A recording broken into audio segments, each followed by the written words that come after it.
Good morning, everybody, and welcome to Coffee and Football, presented by Rick Vavro and Austin Underground. I'm your host, Blake Monroe, where I'm joined this morning by Bobby Burton and Jerry Hamilton.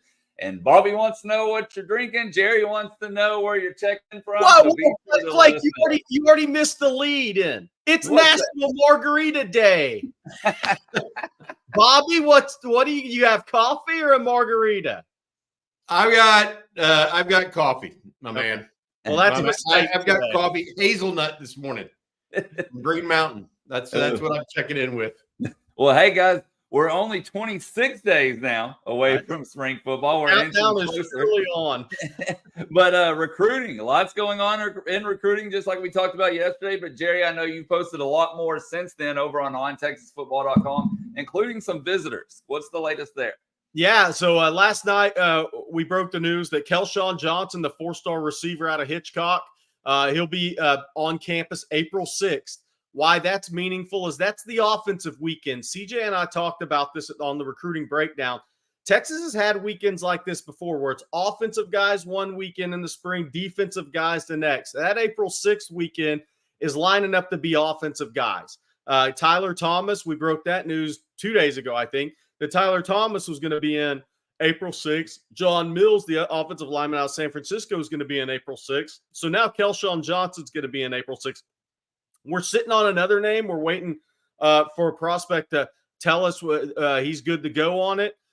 So there's another guy out there. It's a really talented player that's also going to be in on April 6th, but we'll wait for the go-ahead there.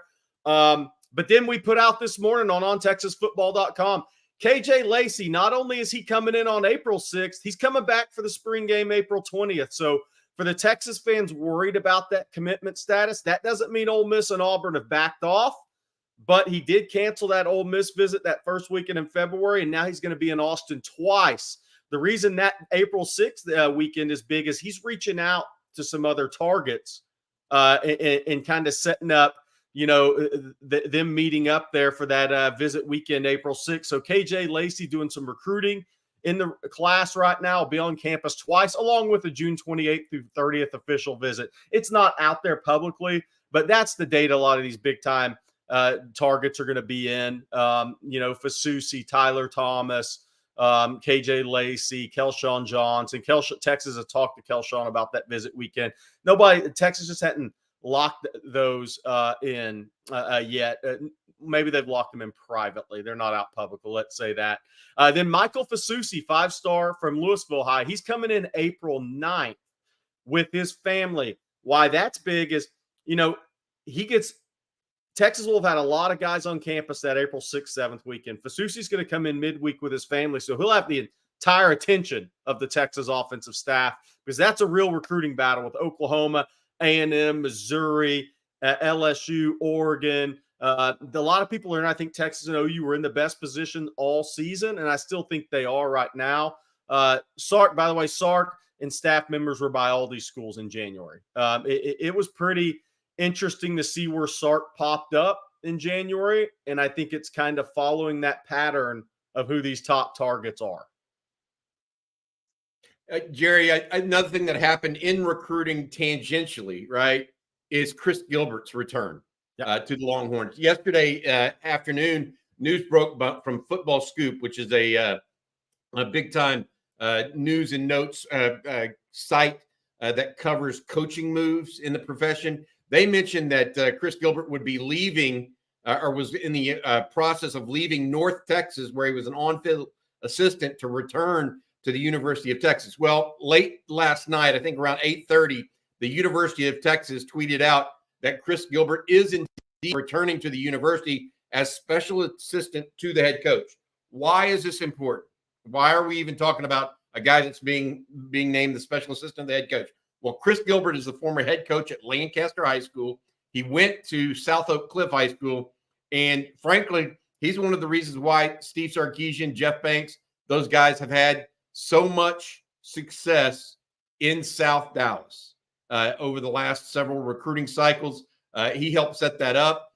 He moved on for an on-field position at North Texas last year. Now he returns as the special assistant to the head coach. He was previously the director of high school relations. And I wrote on an article this morning, like, what does hire really mean? on Texas football, Jerry. His reach far exceeded his grasp as director of high school relations his first year at Texas, right, Jerry? He had his hands in everything from recruiting to helping set up Sark with different people around the state. All of this stuff, it wasn't just about high school relations with him. I think it's very, very important. Not only did Sark elevate people like Brandon Harris and Taylor Searles, he also brings back somebody now in Chris Gilbert that helps replace Billy Glasscock in his departure to Ole Miss. They needed another person that what I call had institutional knowledge, right? He can hit the ground running. It's not a guy you hire and he has to figure out where, McComb's business school is next week to take a recruit on a visit or go see a parent. The issue that I believe here is this allows Texas to keep the train on the track, right? And allows them to keep running it at a high rate. I think it's a terrific hire. He knows how the sausage is made, and that's half the battle in college sports. It really is. Yeah, I've always said I've always given Jeff Banks a lot of credit on this one because when Sark got to Texas and Banks came with him, obviously they knew they needed to win in DFW, and it was Jeff Banks' idea to bring in Chris Gilbert. So I think Gilbert. I think it's good he's coming back. People are already asking DK Moore to Texas, and NIL still rules more than any hire like this. To be clear, I mean Chris Gilbert wasn't at Texas, and Colin Simmons went to Texas. Okay, so let's just be real about that, while also giving credit for how locked in and tied in Jeff Banks and Chris Gilbert are in DFW area. But I always want to be real about these things. So no, that hire doesn't equal DeCorian Moore flipping to Texas. That's not what that comes down to. But here's why it's a big hire. Because A&M's now targeting DFW under Elko. They think they have to do better there. And I think Sark countered that a little bit with this move. And Corey Raymond being back at LSU, they're going to – LSU's got a little juice in the DFW. Now they bring Raymond back. So I think it was a very good hire to get him back. I think it solidifies everything they were doing in DFW, which is why Texas, I think, is returned to 3 straight top 5 classes. Is a big reason why, because that I-20 and DFW area is so talented in Texas right now. So it's a huge hire. Does it mean guys are going to start flipping and things like that? No, it doesn't. That's not how recruiting works, but it's a big, big hire for Texas. Hey guys, something that I wanted to discuss yesterday that seemed to get a lot of traction on social media and even over at ontexasfootball.com is an early betting line has come out for Texas and OU. And I'm going to bring it up here. Let me fix this a little bit. But Texas, a 10.5-point early favorite against the Sooners. Just curious y'all's thoughts on that. And then we'll look at the other 2 early betting lines in a bit. I know what Bobby's thoughts are. Go ahead. My thoughts are I love it. But let's see them play. Let's put it out there. I mean, after 49-0, Texas took the L last year, right? So I feel like, look, Jackson Arnold is going to have to grow up relatively quickly at OU. They're going to try to put him in winning situations as a young quarterback. There's no doubt in my mind about that. But I do think Texas should be favored by that amount, at least. I will say I'm a little anxious to see where Quinn Ewers and Steve Sarkisian come out versus the OU defense next year. OU, if you remember correctly, Jerry and Blake, they did some things early in that game that kind of confused Quinn. Okay, now he came on and ended up doing really well over the last 2.5, 3 quarters. But let's see how that goes. I like it. Hey, I want to add one more thing to what you guys were saying earlier about the recruiting in the DFW area. My friend Sam Kahn had an article in The Athletic yesterday about recruiting in the Houston area. So he was talking about who were the top guys, top recruiting folks in the area. Blake Gideon's name came up multiple times from high school coaches. It's very interesting, as did Jeff Banks. And one guy said, it seems to me that if they really want somebody, Jeff Banks gets a phone call on his goes by and it sees him at least once. No doubt. So Jeff Banks is getting a name out there as kind of that number one guy in some respect for Steve Sarkisian. Not something that we didn't anticipate or whatever, but I want to add that in. Jerry, what about that Texas OU game? What did you think of that prediction? 10.5 points for this. Well, somebody said in the chat a comment, suckers bet, because that's and so look, that line is set high, right? There's going to be a lot of money coming on OU, so that line's going to move down, right? But I'm not a big betting guy at all, at all. So sometimes I just don't even really look at that stuff. The first 4 games of the season are going to tell me this story. What you mentioned, a total new offensive line for Oklahoma, essentially, and a first-year starting quarterback. Now, they have a lot of players back on defense, 10 of their top 12 leading tacklers, and some really good players, some draft picks in that group, by the way. How are they going to look on the interior defensively? So, I mean, I think how Jackson Arnold plays, because Oklahoma has 5 of their top 6 receivers back next year as of today. You never know what happens after the spring portal period. But as of today, lost a couple of running backs in the portal to graduation. They got the kid from Colorado back, who's more of a slasher, skinnier guy. So I would definitely favor Texas in the game. I'm not sure what I would set a number at in a rivalry game like that. I'm not so sure. I mean, what was the line the year Texas beat Oklahoma beat Mac Brown 63-14? I mean, what was the line that year? It probably wasn't 49. It wasn't just 63-14. I mean, there were a couple of bad ones for Mac. Yeah. I think Texas should cover against OU. I'll be blunt. I mean, I'm not.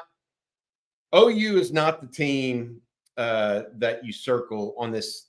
I think the one that's going to be interesting is A&M, because the rekindling of the rivalry this year. I mean, Texas theoretically should be better than OU. Period. Yeah. They should be. They have more experience, etc. But I think the A&M one is going to be one that is just hell. It's circled. I mean, what do you want to call it? I mean, look, it's been 11 years since 2013 since Texas played OU. All right, since Texas played A&M. Yeah. So I don't know what else to say.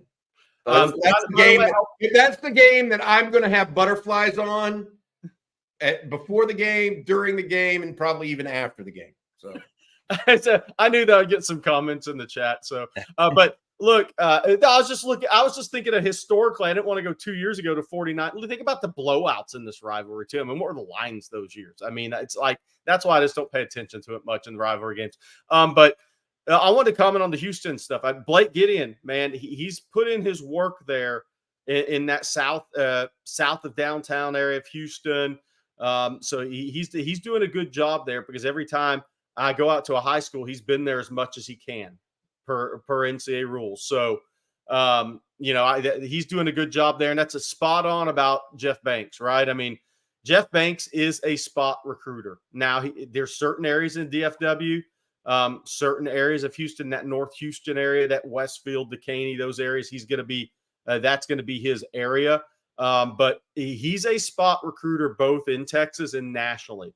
So to the point in Sam Kahn's article is, if you see him show up somewhere, pretty good sign that a guy's a top target for Texas.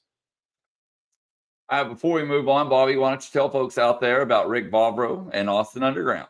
Yeah, absolutely. Rick's a good friend, and I appreciate his sponsorship of Coffee and Football, helping us bring not only guys like Jerry Hamilton and Blake Monroe to your television screen or computer screen every morning, but other aspects of our Coffee and Football and on Texas football as well. Since 2004, Austin Underground and Rick Vavro have specialized in difficult underground commercial installations. The team's engineering background gives Austin Underground the ability to perform work other firms often consider too risky. Rick and his team offer an end-to-end client experience, including seamless communication, budgeting, staffing, and top-notch trade partners. And most importantly, they produce solid quality work each and every time. That's Austin Underground. They also operate Texas Road. Texas Road is the top road construction firm in the city of Austin. Give them a call or look them up online, Austin Underground or Texas Road. Rick Vavro and his team know how to get things done. Bring up Zane Petty's at 827. I think this is the key point about the future. That's it. I mean, think about, look, I've thought for years wandering through the Big 12 was like, it's a wander through the wilderness in terms of getting excited about football games other than Oklahoma, right? This is the big change for me. No matter if Arkansas is down, where A&M's at, those rivalries are still back on an annual basis. And I think that is great for Texas fans, great for college football. I just love everything about this SEC move, starting with the rivalry games. Then you go to, and I know some Texas fans don't even consider Arkansas a rivalry, but it is, and Arkansas considers it a rivalry. That's what you got to understand is Arkansas considers it a rivalry, so you better bring it. But the trips Texas fans get to make in the SEC in the future years, that's what all has me excited about this move. More than just being in the best conference with the best players, be able to recruit from Texas east to Florida up into the Carolinas and now up into the DMV, which Texas is dabbling in now, is who you play and where you play. It's just such a different feeling than wandering through the wilderness of the Big 12. I agree with you completely about the sexiness of the SEC and who you play. What I've always found interesting, so I went to school at a time at Texas when Texas still played Arkansas. Neither team, though, Texas had one run in, I think, 91 with the Cotton Bowl. Neither team at that time was an elite program. What I've found, Jerry, if you are 50 plus, you understand that Texas, if you're 50 years old plus, you understand that Texas and Arkansas used to be a very heated rivalry. You get it, okay? If you're 45 and below, you don't necessarily get it. It was never that big a deal to you, okay? But I'm telling you, I went with the football team into Fayetteville one time, Jerry, and that is not an easy place for Texas to play. There's a lot of hate there. You mentioned A&M and OU. I do believe the last 10 years, I almost think that some of the problems that Texas had was not that they're always the hunted in the Big 12, because even though they were, everybody gives Texas their best shot kind of scenario. Well, I mean, now other teams are going to be used to that and getting that in the SEC as opposed to just Texas, right? And I feel like that alone, it's going to put Texas in more situations where they're playing like-minded institutions. I mean, no offense to TCU and Baylor, but those are smaller private schools, right, Jerry? Yep. They're not big public schools that represent entire states like Oklahoma, Arkansas, LSU, Georgia, Florida, South Carolina, Tennessee, Kentucky. Those are state schools, Bobby. Entire states. To your point, let's go the other way. Kids, guys, girls, whatever, in their 20s right now, they either have gone to A&M recently, gone to Texas recently. They've never experienced an A&M Texas. Okay, so they don't really fully understand, because that was taken away from the last, 13 years. They don't even fully understand what's in front of them and how good this actually is for the state of Texas in football. And I know I get hit on. Take some shots from Texas fans on that, but I think it's huge for football in the state of Texas that these two teams play. I think it adds more to football in the state, whether that's a Thursday night JV game, a Friday night high school game, or Saturday college game. The talk is coming back. You can already feel it, and it's been gone for a while. I want to say this too. I talked to people that played in the 60s, Jerry, at Texas, or fans that were in the 60s. Arkansas was as big, if not bigger, rivalry than both A&M and OU at that time. Yep. So it's funny you say that. I have a family member that actually played baseball for UT back in the late 60s, early 70s. He was a catcher. And they went to the 1969 game in Arkansas. Texas, of course, famously won, came back.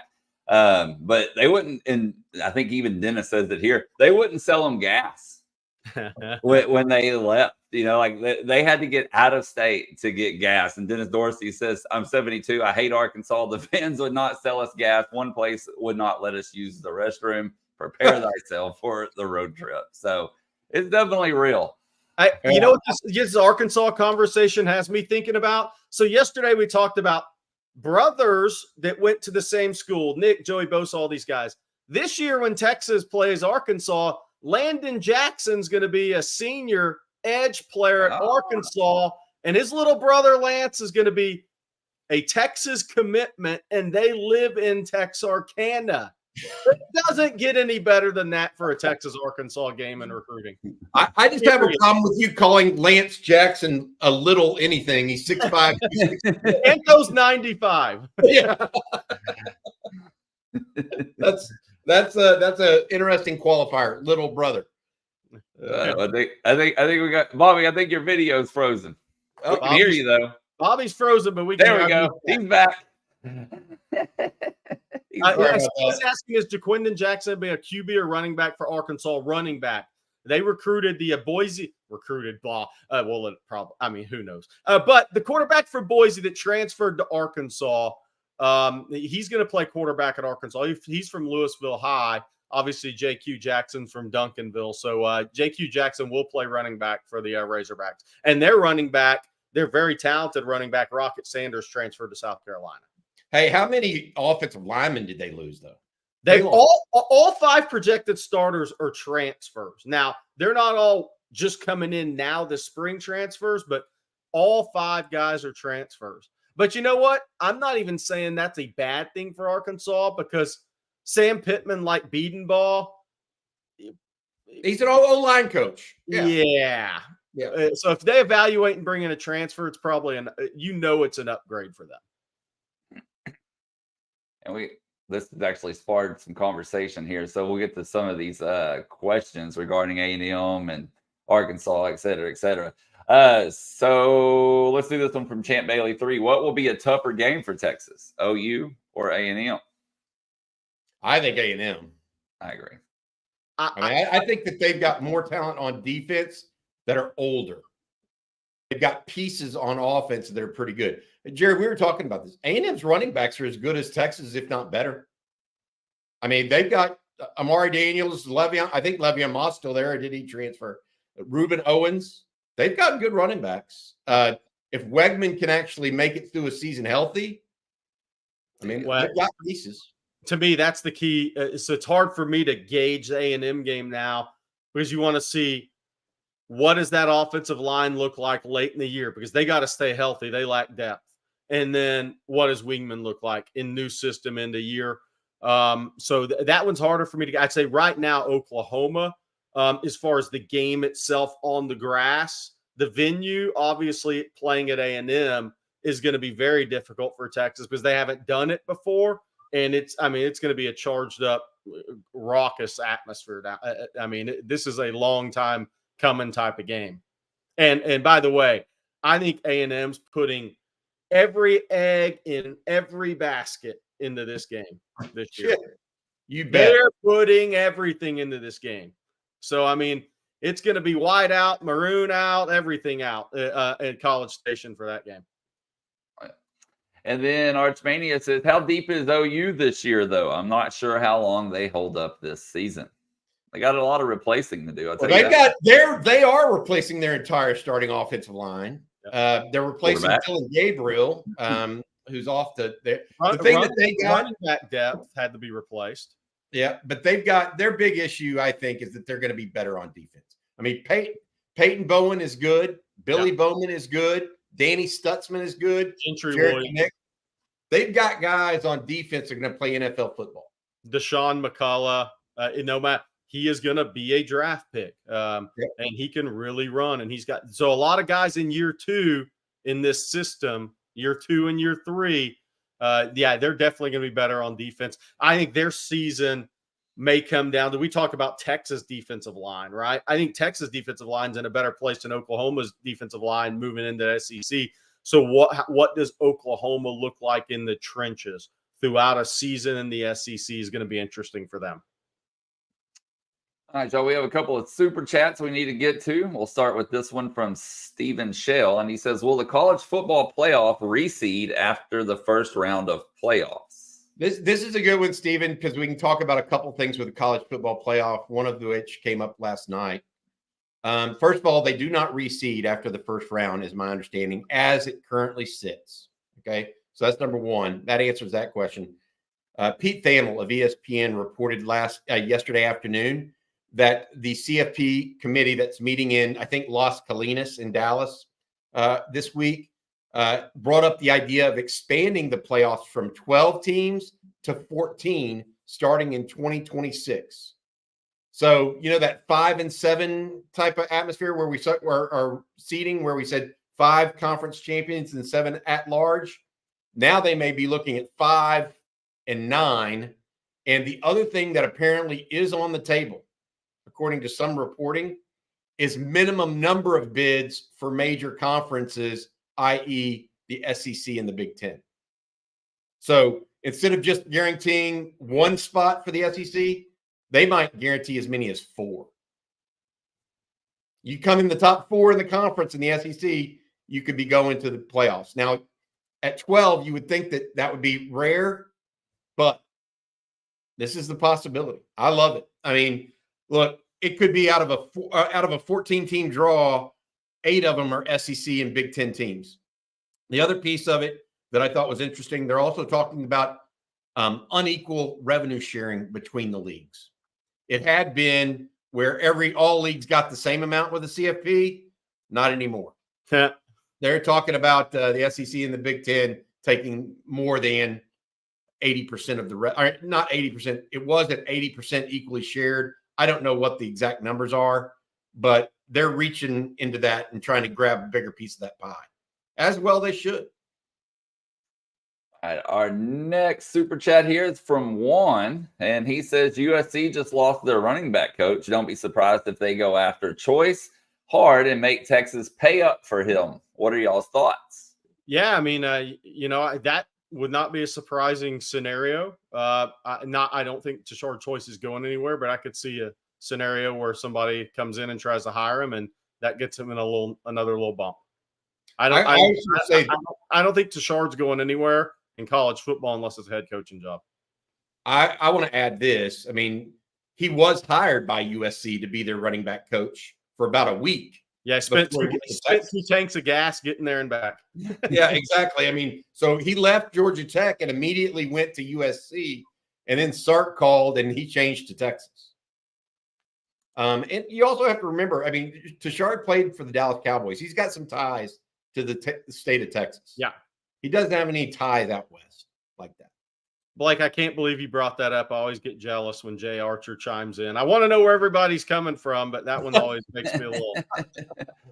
Well, go back to Choice for just a second. Hey, guys. I know you said that you don't think he's going anywhere, but Nathan says, should there be any concern with him taking the Georgia running back coach positions? Seems like that would be the only college job to worry about given his ties to the state of Georgia.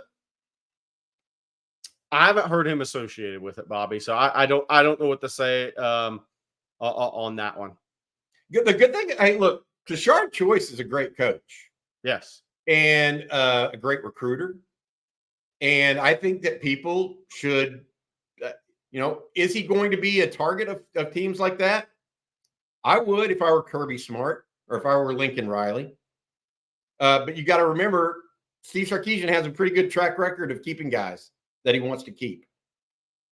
I don't think college coaches are already in a nomadic profession as it is. They are on, they could move 10 times in 12 years, right? So when they get into a situation where they think they can stay for a while, there's a lot of pull from their family to stay for a while, to go to the same for their kids to go to the same elementary school the entire time. Some things that a lot of us take for granted. I mean, those guys have been ultra successful and still have 10 different employers through 25 years. That's really rare. And so I think people, there are guys out there that just want to be mercenaries and go to the highest bidder. I don't see that as Tashard Choice. That doesn't strike me as his game plan. We're going to jump back. By the way, I think one of the keys that we saw in January with Tashard Choice in Texas, Sark took him. I think he's elevating his role somewhat at Texas because he was on the road with Sark. He was at Louisville High School, for instance, with Kyle Flood and Sark to see Michael Fasusi. So Tashard Choice is clearly elevating in his role at Texas, outside running back coach and tremendous recruiter in that Orlando Southwest corridor of Florida, which he's recruited for years and trying to help Texas get into the metro Atlanta metro area. He's seeing his role increase under Sark for sure. And I think what that's doing, guys, is preparing him to be a head coach in college. I think that is the main thing I look at is, I think head coach in college is probably the move you see him make whenever he's ready. We're going to jump back over to the college football playoff discussion because that's sparked some good questions here. And Ski Breck says, I don't know what to think of the unequal share. Do we want to kill the Big 12 and the ACC? Do we? Is it good for college football? Well, Bobby, you want to take out Brett Yormark, right? He just needs to go the way of the dodo bird. It's not so much that I want to take him out. He needs to fade into irrelevance, which is where he belongs. I think that my bigger piece is not that you want to kill the Big 12 or the ACC. I don't want to, you don't want to do that. But I have no problem with the unequal share whatsoever. I mean, look, $30 million that the Big 12 is going to make isn't zero. It's just not 75 or 100, right? And so I don't have a problem with those schools getting less. I would have a problem, to your point, Jerry and Blake and Ski Breck, if they cease to exist.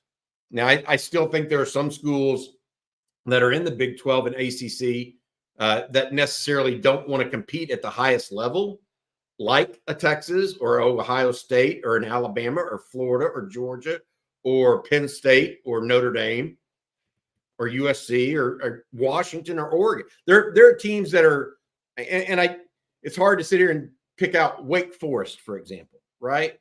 But how committed are they really in football? Boston College, how committed are they? Well, we're going to play, I feel like that's why you see that Boston College head coach leave for a coordinator's position in the NFL. How committed is UCLA right now? Not much. And that's the other issue that I have is, part of this is on the schools to actually want to be part of this. I will say this. I applaud SMU right now for trying. They clearly want to be a part of it. They're taking no money from the ACC for what? Is it 10 years? Wow. To make sure they are part of this. So, hey, by the way, Bobby, if that doesn't tell you where college football's headed, SMU doing that, try to have a seat at the table, nothing will. I agree. Think about the financial move that was for the SMU alumni to make that move to stay in, to have a chance to have a seat at the table in college football in the future. You think Boston College would do that or Wake Forest? I don't think so.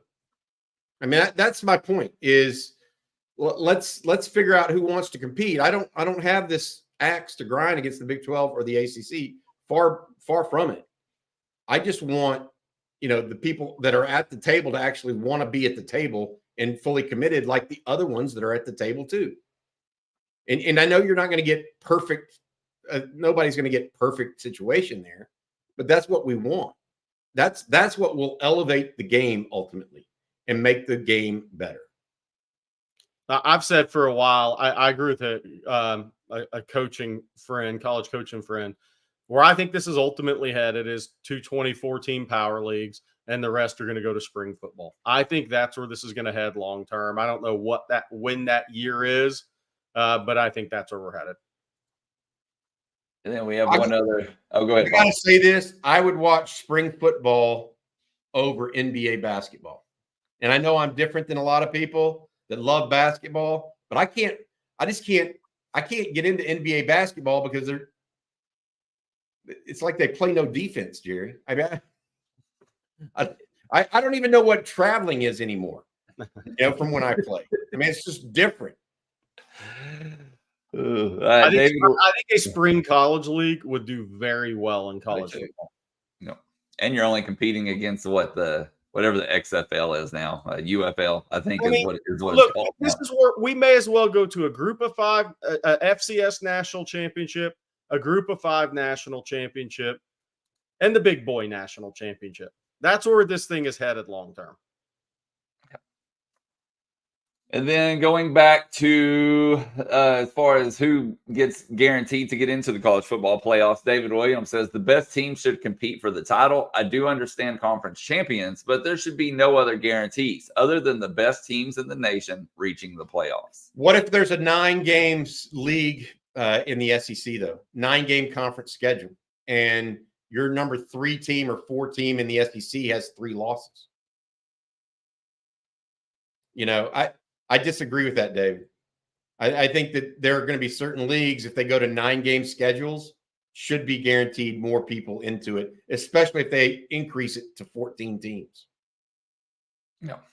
Somebody asked about KJ Lacey. Do I think he's underranked?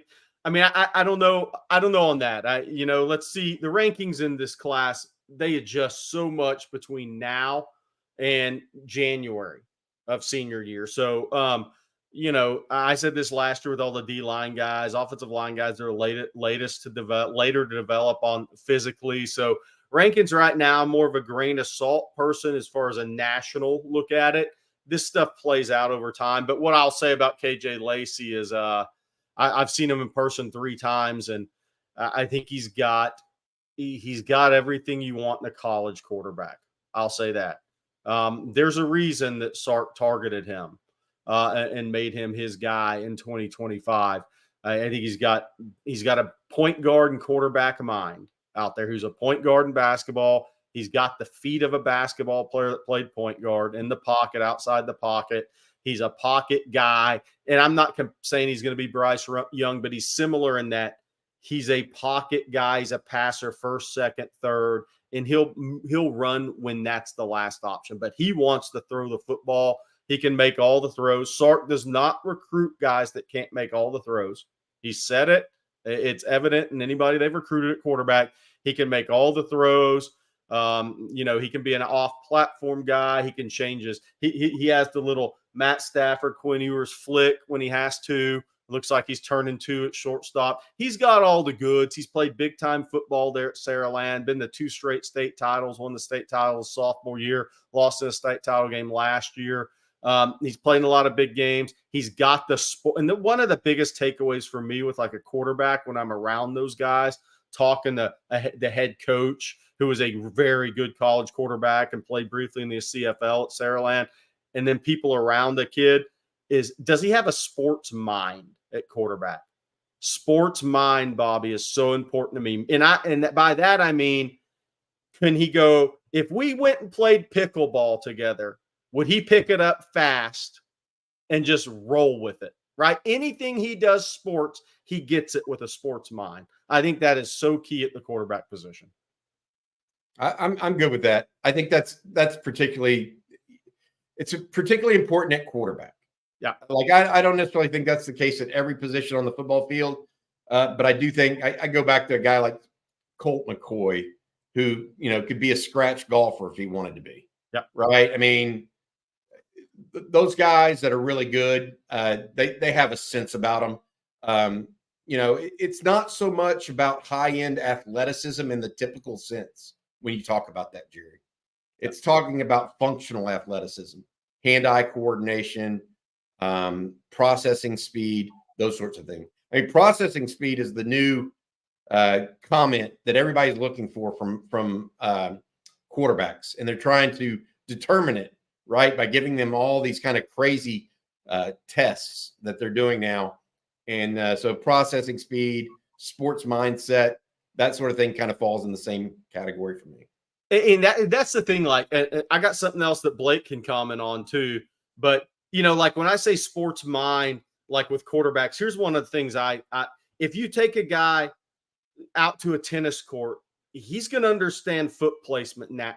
He may study it for a second and understand, right? How do I one, play the sport? How do I maximize my movement and maximize myself in this sport in a short amount of time? Those guys you love. And I'm going to go back to a story that I thought was so interesting on quarterback recruiting. And if we ever get, I know Blake is close to Jarrett Stidham. If we ever get him on the show, I'm going to ask him about this. I was at a Baylor satellite camp years ago when Art Briles was the head coach. And I asked a couple of guys about Jarrett Stidham and what they liked about Stidham. And Art was standing over there and heard me ask the question.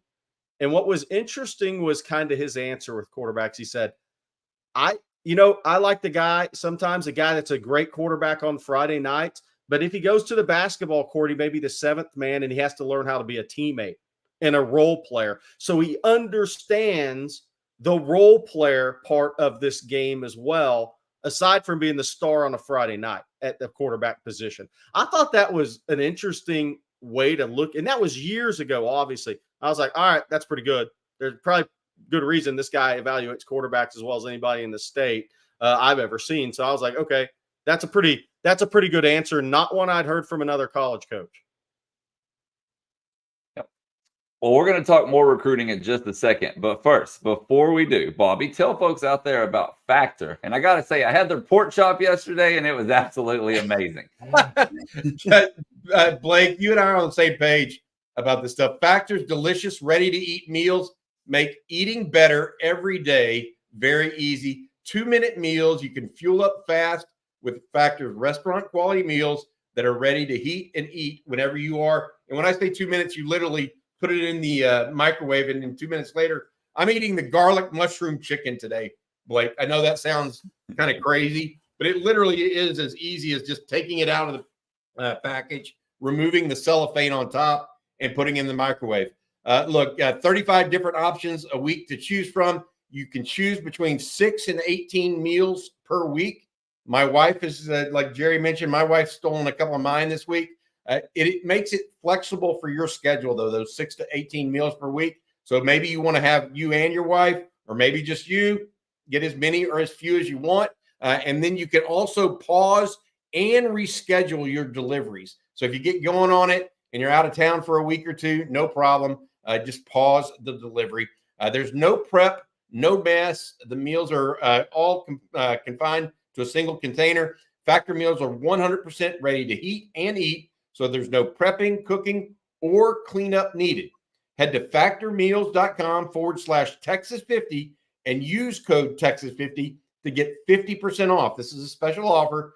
Code Texas50 at factormeals.com/Texas50 to get 50% off. Again, guys, I'm going with the garlic mushroom chicken later today. Good stuff. They also have snacks, smoothies, and more. Discover a wide variety of easy options for the entire day. They have breakfast, midday, and more. Hey, you know how serious Bobby's getting about this nutrition stuff and how good this Factor stuff is? I'm ordering him some Smediums of the On Texas football shirt. Some Smediums that he's going to fit in by August. I haven't been in a small medium shirt since I don't know, 9th grade. But good luck with that. That'll go on one arm these days, unfortunately. Well, I'm having the tomato basil, I think, chicken today is what I'm having. But I forgot my wellness shot this morning. When you started reading it, it reminded me. So I got to do that after this. Well, we're going to get back to some recruiting talk here. And E. Kim says, good morning from Rockford, Illinois. Any chances in 24 or 25 of a Duncanville versus DeSoto 6A Texas State Championship football game at Jerry World? And I actually answered this on OnTexasFootball.com. You don't have to wait till the state championship. They're both now in the District of Doom. Yeah, teams, Cedar Hill, Lancaster, Skyline. What was it? Mesquite Horn, I believe, Jerry. How about Mesquite Horn? Oh, we're getting a new district. Oh, you're moving into that one. Have fun with that. And even though they have a lot of talent, I got to tell you, someday we'll make a graphic here headed into the high school season. How many highly ranked players are going to be in that district? It's crazy, guys. It's crazy. But yes, they'll play. They can just go ahead and they can bring Dave Campbell's Texas football, Greg Tepper, and all the guys can just hand out the state trophy a state championship trophy after that game, and then they could just play the rest of the season for fun, essentially. But no, it's not that easy. But just think about that district. So Mesquite Horn has Lamont Rogers, right? Top 300 ranked kid in the country on the offensive line. Cedar Hill has the Coleman brothers, 2 Texas offers on the offensive line, right? Mesquite Horn also has a 26 kid that's a really talented safety. Markel Ford will be that level kid. But then you go to Duncanville. I mean, how many guys they have committed to SMU right now? How many guys they have committed? I mean, Keelan Russell's a really good quarterback. DeCorian Moore, 5-star, committed to LSU currently. Kevin Ford, KJ Ford in 26. DeSoto, Tiger Ryden just committed to A&M. Then you have the biggest, largest human playing high school football, Byron Washington. You just go down that list. Lancaster, Emmanuel Choice. I mean, think about the talent. Elijah Barnes, Dallas Skyline. You can go to those games on a Friday night and see multiple top 300 level kids in the country. Yeah, that's insane. And multiple guys that will be in the NFL one day. Yeah. I don't know if there's a tougher, more talent-full district in the state. Oh, gosh, no. I mean, that's just nuts. So. Let me give you a stat. That district will have more Division I signees than the entire state of Oklahoma. No question. Yeah, without doubt. By the way, when Duncanville and DeSoto play, that answer is the same. Just those 2 teams.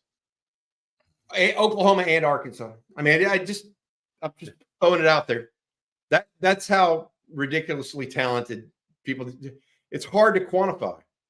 I mean, look. I mean, the state of Connecticut may only have 10 to 15 Division I players per year. I mean, I know Connecticut. I'm just throwing a state out there. Yeah.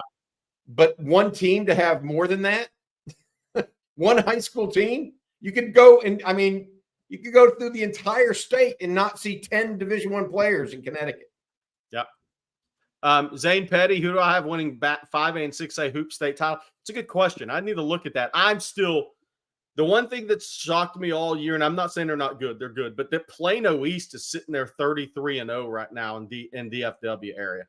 I mean, it's a tough region to get out of, but tip of the hat for being 33-0 right now at Plano East. I think people thought they were going to be good. I'm not sure people thought they'd be sitting at 32, 33-0, whatever they are. Duncanville, young, 2 freshmen on varsity. I think they're 18-9 right now. Do we rule out Duncanville? I don't, but they seem like they're a little young this year. But there's some really quality teams in 5A, 6A. Tonight, I'm probably going to go watch Hitchcock play. They're in a second-round playoff game. Go watch Kelshawn Johnson play little hoops, and Lloyd Jones committed to Texas Tech. Hey, I want to say this. You mentioned the Plano East team and all that. The women's basketball team now is 25-3. Without their best player. Yeah, well, I don't know if she's the best player anymore. Well, TJ Ford. Yeah. She would have been, but I'm telling you now, Madison Booker is very good. Yeah. Yeah. Long story short, though, they're now 25-3, ranked number 5 in the country. Vic Schaefer, I don't know if y'all saw this, but he was not happy with their performance against Texas Tech last night and went on a typical Vic Schaefer woe is me rant. You don't win by being cool. Cool gets you beat. And fired. Oh yeah, beat and fired. Right. By the way, when coaches like that, Jerry, start talking like that, it makes me think that they feel like they've got a little something special in the bag. Yeah. Does that make when they start talking off and popping off like that? It's because they're shooting for something out of their team that they think they could get out of them because they're so good. And that's right. Well, let's go think back to the Nick Saban era. He loved having a crappy performance against the middle of the road Division I team so he could go back and coach them hard. Yeah, that's kind of the way I look at that right now. By the way, Zane's asked about Plano East and Stony Point. Stony Point's only loss this year is to Plano East, I believe. So that you're talking about Stony Point 33-1, Plano East 33-0. I'm pretty sure Stony Point's only loss is Plano East. I could be wrong. Hey, Jerry, just to make you happy, when you're talking about Jarrett Stidham, I texted him. He's coming on in the next few days. Oh, so. Love it. I think that'll be awesome. All right, guys, we got some more recruiting questions here. Antoine says, how are we feeling about Lamont Rogers' recruitment? Jerry, did you see his hoops highlights? Yeah, I've watched a little bit. He's a guy that Texas likes. I I actually exchanged some messages with him 2 days ago. He doesn't have any spring visits locked in right now. He's a guy that Texas is evaluating, right? I mean, he's on the board. Is he the number 2 offensive tackle behind a Fasusi? I think that remains to be seen, the spring evaluation period. But he's definitely on the board. He's on that LSU board. He's on that A&M board. He's on all those boards. Jonte Newman, I think, is high on the board for Texas. Obviously, Fasusi's the top offensive tackle for Texas. There it is, 55-50 Plano East. That was Stony Point's only loss of the year, which that's a hell of a non-district game, guys. I gotta be honest, Harry. The fact that you knew that off the top of your head just is unbelievable. I mean, I'm a big high school sports fan, but I did not know that Stony Point's only loss was to Plano East. Well, so I got to give this one wasn't just me being an insomniac looking at Max preps all night. This was a good friend of mine. We grew up down the street from each other. Jason Watts. He's on these chats. Well, he referees some high school games, and he actually told me, he got me tuned in to how good Stony Point was after he reffed their game. So I actually just looked that up and kind of stumbled into that one. Gotcha. 1 point loss, man. All right. We have a super chat here from George Lopez. Thank you, George. He says, love the content. You guys are great. But how's the list of recruits coming for the spring football game? Hokum Horns. It's interesting. I'm going to combine it April 6th, 13th, 14th, and 20th. I think those visit dates are looking good. Look, I had somebody that I've known for years in the Jacksonville, Florida area tell me Jamie French. Earlier this week, he told me Jamie French, the 5-star receiver at Mandarin, one-time Alabama commitment, who I think FSU's in a pretty decent spot for. He's saying he's visiting. And will that be April 6th? Will that be April 20th? We'll find out. Will it be in March? But I think it's looking good as far as how many guys are coming in. Getting the out-of-state guys on campus that haven't been to Austin before in March or April is imperative. That's the thing for me I'm watching. It's great when some of these guys, Tyler Thomas gets back on campus twice in April, KJ Lacey. But the guys who have never been on campus before, this actually starts recruitments, and this tells Blake Gideon and Steve Sarkisian, okay, Fahim Delane's legitimate after this visit. That's why these visits are so big in the spring, because you'll know coming off the spring who schedules June official visits if Texas feels like they're really in the running for these guys nationally that they bring in. I look at a guy like Jonte Gilbert, DB corner out of Atlanta Douglas. Does he make it in April? Pretty decent chance, we think. A Major Preston, the 4-star corner safety out of IMG, originally from Hopewell. He's coming in mid-April. So you're starting to see these names solidify, lock in these visit weekends. They're not all going to be spring game. Texas is competing with a lot of other teams for spring game visits on the 20th. So I think Texas is looking to get these guys in anytime they can in April. So April 6th is your offensive weekend. April 13th, 14th is your defensive weekend. Then April 20th is your spring game. And I always go back to this, being long-winded like I usually am. Brandon Baker's recruitment with Texas really started when he was at the spring game last year. Then he made the official visit. Texas eventually won out after the Oregon love wore off over time. And it came down to Texas and Ohio State. So getting these guys in for the spring in April and for the spring game, one of those weekends and for the spring game, is so key. And we have another super chat from Archmania. Thank you, Arch. She says, any more chatter on our new linebacker coach? How are his recruiting chops? How's linebacker recruiting shaping up for 25 and 26? Any cloudy crystal balls? Yeah, I think Texas is in a pretty good spot for Elijah Barnes right now. I think they're in a pretty good spot for Riley Pettijohn. Obviously, Pettijohn will be at the spring game on the 20th. Elijah Barnes will be back in April. He doesn't have a date yet. I'm guessing spring game there. Or he didn't last time I talked to him. But I think linebacker recruiting is going very well. The early returns on Nansen for me is he solidifies recruiting in California. I mean, he's getting into Folsom to see Josiah Sharma, who they offer. He has a lot of connections like Sark in the SoCal area, Bobby, for many years. That solidifies Sark's footprint in Southern California, the state of California, and Arizona moving forward. 2 hires this offseason, right, for Texas. A hire from the state of Georgia in Kenny Baker. So that gives them now 2 Georgia natives in Tashard Choice and Kenny Baker, a hire from California and Johnny Nansen. Okay, that gives him not only himself, but also you're talking about Jeff Banks, Chris Jackson, and Sark himself. So I feel like what you're looking at now is a staff that he said, okay, I want to recruit more in the Deep South with Kenny Baker. I want to recruit more in California. That it was pretty apparent by the hires, in my opinion. And I'll say this: let's remember we've hit on this now. Nansen recruited that Las Vegas area for many years as well, whether he's at UCLA, Arizona, or whatnot. So you could see in Las Vegas. There's about 3 schools in there that have 3, 4, 5 guys, Bishop Gorman being one of them, every year. Savea was originally a SoCal kid, and some of those guys go over the Bishop Gorman their senior year. Savea was one of those kids. Nansen recruited him to UCLA, then Savea transferred to Arizona when Nansen went to Arizona. So Las Vegas, too. We're going to add that one, and I think Texas will do a little work there. And then this question here from Zane Petty. I think he meant how many commits by the end of August, if you had to put a number on it. I think the number was 14 last year. Somebody said that on the chat, 13 or 14. I'll be surprised if Texas isn't into that same number, a couple more.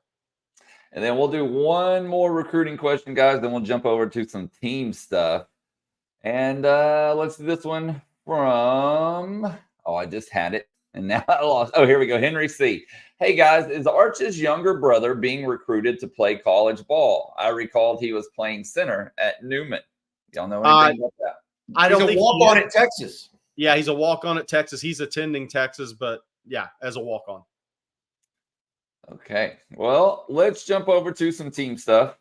And let's take this first one here from Tyrese. And he says, the crew over at that SEC podcast picked Texas to go 12-0 the other day. Your thoughts, Bobby? My thought is I watched part of it, and they know nothing about Texas other than what they hear. That's my problem with a lot of these I mean, they haven't actually gone to see Texas play a football game. I'm not trying to be rude to those guys, but you can say anything you want. You know, anybody can say anything they want, and I'm not trying to be rude to those guys, but Texas going 12-0 is less than a 5% chance of happening. So to predict it as your sole prediction, I think is a little. The reason I don't like it, I'll just be blunt. I think it puts a target on Texas's back unnecessarily. That they don't need to be. Oh, we're going to just dominate the SEC the first time we go in. Georgia's got more draft picks than Texas. They've got a quarterback that's going to be a first rounder too. It's not like Texas has some outsized advantage somehow, other than being at home during that game. Well, and let me add something to that. How many undefeated seasons did Nick Saban have at Alabama in 16 years? How many undefeated seasons has Texas had since Mac Brown was hired? I mean, one. It's hard, man.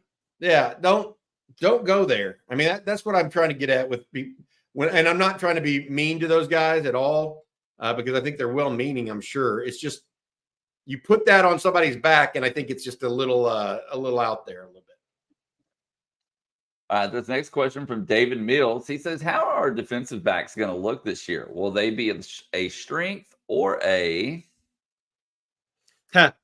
This is a great question. Look, I'm glad he put A in front of that, by the way. Let me ask you this. I mean, so I think that we spend so much time talking about defensive tackle and that they need one more. But really, we know what Alfred Collins and Vernon Broughton and who they are. The big thing with the secondary for me is what are they going to be against teams that may be a little faster than they're used to? I mean, a lot of SEC teams have really, really a lot of speed on the outside, whereas Big 12 teams tend to be more of those exacting receivers that run great routes, et cetera. You know what I mean?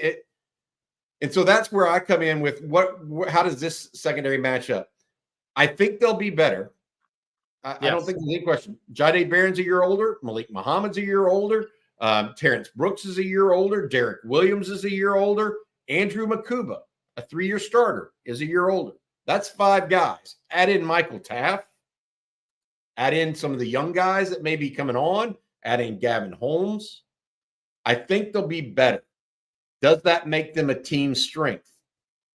I think that's a fair question, right? I mean, that is a fair question. And it's not just the secondary for me.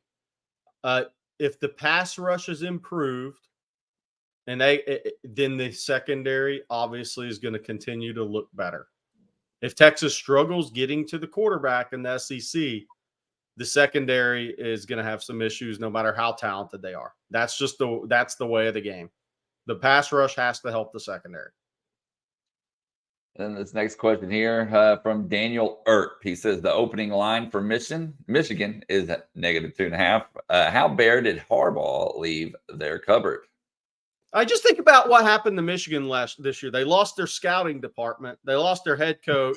They lost their defensive staff. They lost 18 guys to the combine. But they did win a national championship. Then we'll see if it gets vacated. Probably not.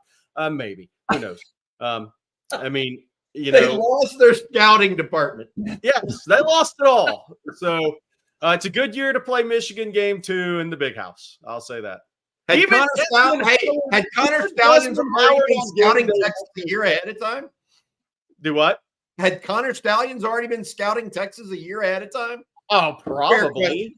You would think. But look, here's how much Michigan lost. I'm not sure Desmond Howard will even pick Michigan to beat Texas in the big house on game day. Look, he didn't leave them bare, though. They've got 4 first-round projections for next year. Now, they're not as heavily stacked as they were this year, which was abnormal. To Jerry's point, 18 guys is a combine record. 18 guys invited to the combine from one school is a record. So they're not as stacked as this year, but it's far from bare.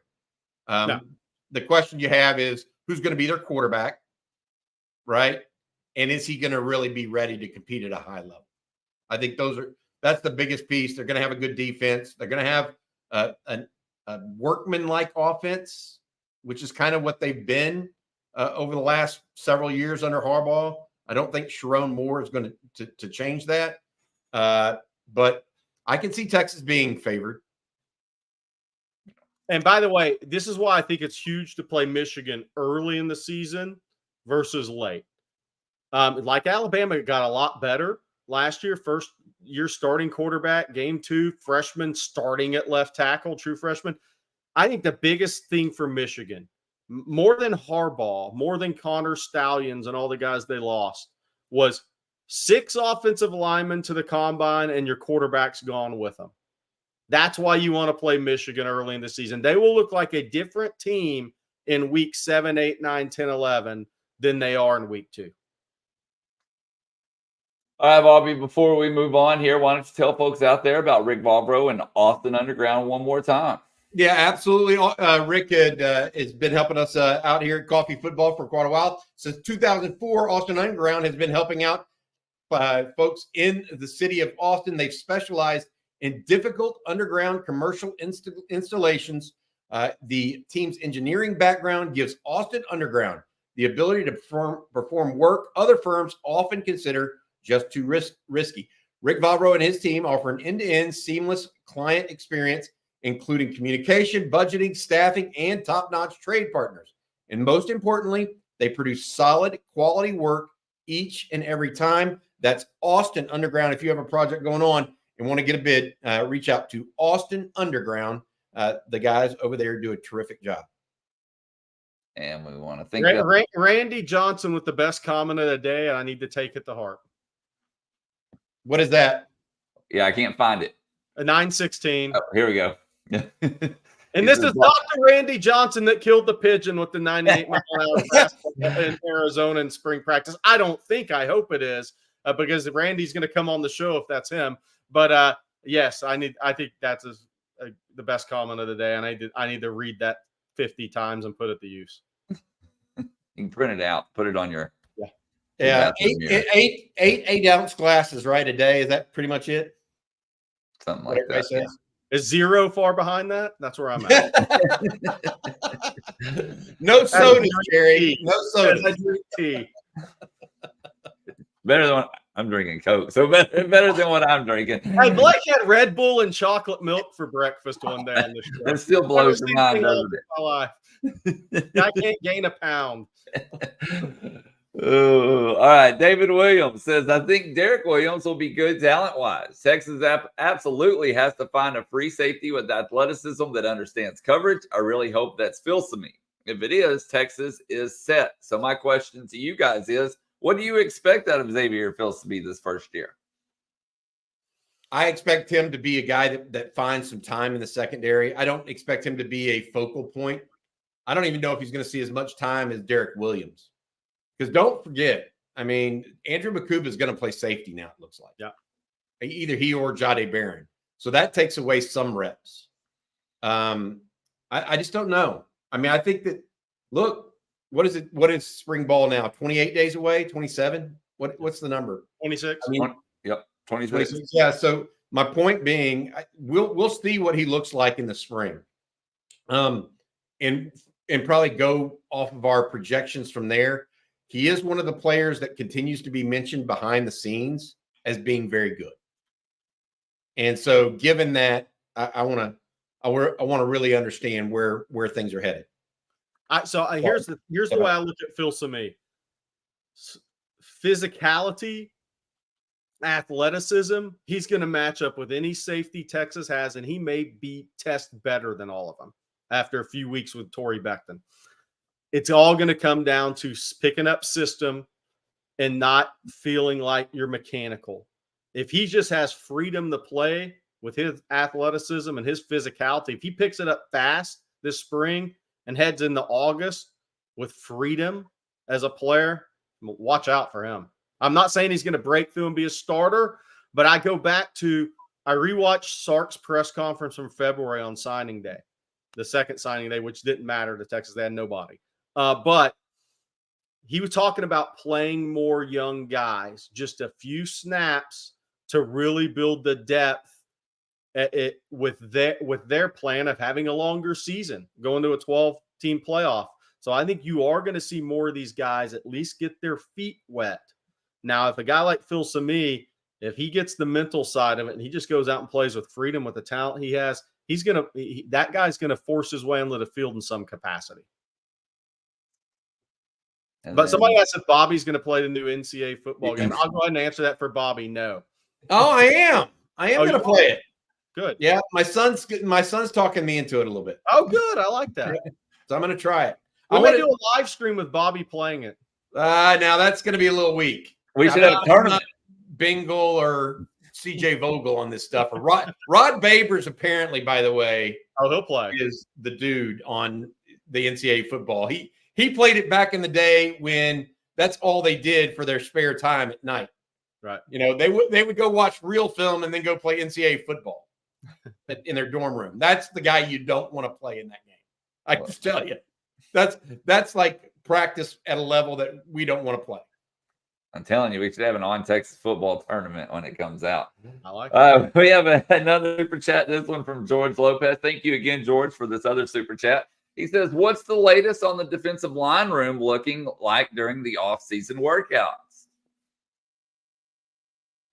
I think that Savea is getting up to speed right now. That's number one. Number two, Collins has people are saying he's coming on a little bit. I hesitate with that. And the reason I hesitate with that is they're going to immediately say, oh, he's coming on like Tavondre Sweat. I think that's probably not the case. You know what I mean? There's a little bit of a level there. And then obviously Sadir Mitchell, Jerry, you heard some good things about him. That's the one that everybody has circled, dotted, exclamation point next to it. What he does and how he progresses could be key to this team in 2024. And the other one for me that, there's two guys on the D-line that I think need to take big steps. If Texas is going to maximize what they currently have. Sadir Mitchell's the number one. I think Bledsoe is on that list. He was up to 287 pounds late in the season. I'm interested to see where he's actually at starting spring practice here in 26 days. If he's in the 290s, that's pretty good for him, because pound for pound, he's still the best athlete in the program, in my estimation. So if he's starting to carry that weight, he got set back because he had that hernia surgery midway through spring practice when he got to Texas. So that really set him back. But it's taken him a while to get over that 285 area. If he's in that 295 range, I think that changes him as a player a little bit, just continuing to get stronger, headed into a bigger bully conference on the lines. All right, we got time for just a couple more questions here. And Bobby, you talked about this when we opened the show. So for those that are just tuning in, we'll kind of go back over it again. But King Me says, what are the positive impacts, I guess I should say, of Chris Gilbert's return to Texas? So the biggest thing for me, look, Texas elevated Brandon Harris, Taylor Searles, et cetera, in the recruiting department. Brandon became general manager, Taylor director of recruiting, I believe. My thought on this is, when you lose someone like Billy Glasscock, who has 20 years experience in college football, you need to bring in another guy that has that level of experience in football to pair with Brandon Harris. And I think that's some of what Sark is doing, although Gilbert is doing it in a different way, because he's going to be a special assistant to the head coach. But there's no doubt that one of his primary responsibilities, he used to be the director of high school relations for Texas. Now he's coming back from North Texas. I think one of his primary jobs is going to be involved in recruiting. And it should be. He's an excellent communicator, an excellent connector of people. Jerry and I talked about this offline. I mean, he knows everybody around the state. He knows the players. He knows some parents from his time. I mean, he played at South Oak Cliff, right, in high school. He was coach at Lancaster. He knows the background of so many of these guys. And so I feel like what he does is bolsters the off-field roster of Texas to have another guy. Jamal Finner is not going anywhere. He's still the director of high school relations for Texas, the former LBJ coach. But it gives them another guy that I think they can lean on a little bit. And you're going to need to. I mean, the thing that I wrote this morning is a football team is not just about the head coach and the players. It's about everybody. I mean, everybody collectively creating better. And one thing about Sark that I think we all like and really are excited about is how he's filling the roster on a continual basis. Well, you don't want that to get off the tracks just because you lost Billy Glasscock to Ole Miss. You want to continue that on. And with Gilbert, what he allows you to do is not miss a step, because he's been here a year before. I mean, he knows how the sausage is made. And so recruiting next month takes on an increased value because people start getting to come back to campus. Well, Chris Gilbert, you're not going to have to wait a month for him to get up to speed. He's going to move his stuff in and he's going to be ready to go. And so I feel like that is a huge feather in Sark's cap to be able to get him away from North Texas, to pursue him and get him back to Austin. Hey, Blake, I've seen everybody talking about all the video games they grew up playing. It made me think, I grew up on electric football. And for those of you young guys and gals that never have seen or played electric football, this is what it looks like. Todd Orlando's defense at Texas. You have no shame, Jerry Hamilton. No shame. Oh, I was Lincoln Riley thought that's what Texas defense looked like under Todd Orlando. Oh, I don't even know what to say to you, dude. Look, I grew up on Atari. That was mine, and then the handheld football game with the white. I don't know, was it Mattel or whatever it was? There it is. That was all good. I spent a lot of time on that one. Had absolutely nothing to do with football, by the way. I mean, literally nothing to do with football. Oh, all right, y'all. We're going to do two more here, and we're going to start with this super chat from Edmund Lee. He says, great show again. Jerry opened the doors. Will the logo shirts be ready by spring game? 26 days away. Hook 'em horns. Jerry's putting you on the spot. Bobby's not answering. I don't know. I know it's you. I mean, I don't know when they're going to be available. Yeah, we haven't decided on what work we're going to sell, if we're going to sell anything, that sort of stuff. I mean, we're just now getting started with ontexasfootball.com as well as what we're going to do here. But look, I mean, we're going to eventually probably do that. Right now, we're working with some folks like 40 Acres Collection and those kind of guys that have provided us with some gear, et cetera. But my take on it is we'll figure out all the stuff, Edmund, and get it going. I do want to have and focus on a party for the spring game. I know that for everybody that wants to join. And then Zane Petty says, what position will Warren Roberson start out in the spring? Started at corner. I think. I mean, that's where he was. Some people think he might move to nickel, but I think Jalen Gilbo and Austin Jordan, unless they move, I don't see them. It's one of those deals where I feel like he could be a nickel or a corner, but I think they want to try him at corner because I think they like his fight a little bit out there. And I lied. We're going to do one more. Joe says Ohio State hasn't beaten Michigan in 3 years. How is Texas supposed to beat them? This is what we'll close with. Well, I think it's all about sometimes it's about catching teams at the right time. When Texas went out, we talked about this leading into the Bama game last year. You were going to play Bama on the road at a great time. That Jalen Milroe was a first-year starting quarterback. They were going to be a little younger on the spots on the offensive line. They didn't have overwhelming talent on offense to where you walked in the stadium and said, man, I mean, we don't score 45 like LSU in 2019. We're not winning this game. I mean, Alabama wasn't there at the end of the Saban era. He's still the best coach ever. He got that team to the playoffs, but offensively, they just couldn't overwhelm you.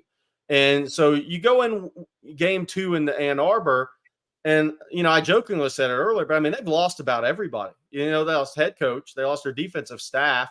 They did lose their scouting department. No matter if you want to joke about it or not, they lost 18 guys to the combine, 6 offensive linemen, somebody who didn't even start going to the combine. So they have a new offensive line, a new quarterback. I've jokingly said it before. Colton Loveland's going to be looking around in the huddle and saying, I don't know all these guys. Who are these guys? Like everybody he was in the huddle with when you do huddle's gone. So Blake Corum, all of them. So it's a start from scratch offense, and you get them early in the season. Look, Ohio State and Michigan play late in the year when they should be playing their best football. Texas plays Michigan with a new coaching staff, with a new quarterback, a new offensive line, coming off a national championship, by the way, game 2. I just like where that sits on the schedule. New defensive staff entirely. Yep. I would say this. There is something about, I don't think Michigan, Ohio State. I thought Michigan was the better team this year than Ohio State. Agree. The 2 previous years, I will tell you, the Connor Stallions things absolutely had an impact. I really believe that because Michigan looked like they knew the play ahead of time in those 2 years. Yeah. And I don't begrudge them the national championship. I'm not so sure that their activities didn't contribute heavily to their wins the previous 2 years against the Buckeyes. By the way, and I will say, if you think that Ohio State's going to try to beat them 50-0 this year, yes, and Ohio State may have the personnel to do it. So. If you want to, for those that are wondering how bad was it that at Michigan's with Connor Stallions, name the people that have come to the Jim Harbaugh's defense, other than his best friend, who's coaching at Charlotte. Go ahead and name them. They all said it's ridiculous. They never even heard of it. It was bad. And that's why, I mean, anyways, bad stuff. Okay, guys. Well, that's going to do it for today's episode of Coffee and Football. And we want to thank Rick Valbro and Austin Underground for sponsoring, along with Factor. My mind went blank there for a second. Thank you all for tuning in. Be sure to head on over to ontexasfootball.com and join in the conversation. Lots of good stuff going on over there, plus everything that Jerry and CJ have been bringing recruiting-wise, so don't miss that. And then be sure to stay tuned. If you haven't already, subscribe and then ring the bell so you're notified anytime we go live or post a video right here on the On Texas Football YouTube channel as well. So for Bobby Burton and Jerry Hamilton, I'm Blake Monroe, and we'll see you tomorrow morning. Hook 'em.